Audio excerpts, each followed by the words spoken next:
রাষ্ট্র আমি চাই না, যে রাষ্ট্রতে শেখ মুজিবের মতো লোককে অপমান করা হয়েছে, এই রাষ্ট্র আমি চাই না।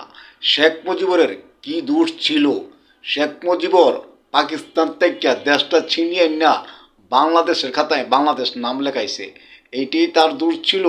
শেখ মুজিবর জনগণের পাশে ছিল, এটাই তার দোষ ছিল? শেখ মুজিবর মানুষের জন্য জীবন দিছে, এইটাই তার দোষ ছিল? এর জন্য শেখ মুজিবের ছবির উপরে আপনারা পাড়াইতেছেন, শেখ মুজিবের ছবির উপরে আপনারা তার পাইতেছেন, শেখ মুজিবের ছবির উপরে আপনারা কত কিছু করতেছেন, অপদস্থ অপমান করতেছেন। এর হিসাব কোনো একদিন নিবে শেখ হাসিনা।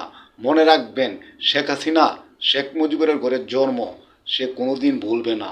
কারণ যে সমস্ত ভিডিও ফুটেজগুলো সে পাইতেছে শেখ হাসিনা, এই ভিডিও ফুটেজগুলো সে জমায়ে রাখতেছে, কোনো একদিন আপনাদেরকে ধরে আনবে এবং গুলিস্তান রাস্তার মধ্যে ফালাইয়া আপনাদেরকে ফাঁসির মঞ্চে খাড়া করাইব। কারণ একজন বঙ্গবন্ধুকে আপনারা অপমান করছেন।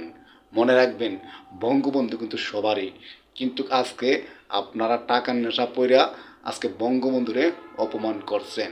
আপনাদের নাক টিপ দিলে দুধ বাড়িব। আপনাদের মতো পোলাপান চাইতেছেন দেশটা চালানোর জন্য, কিন্তু আপনারা পারবেন না কোনোদিনও। মনে রাখবেন, শেখের বেটি কোনো একদিন দেশে ফিরে আসবে।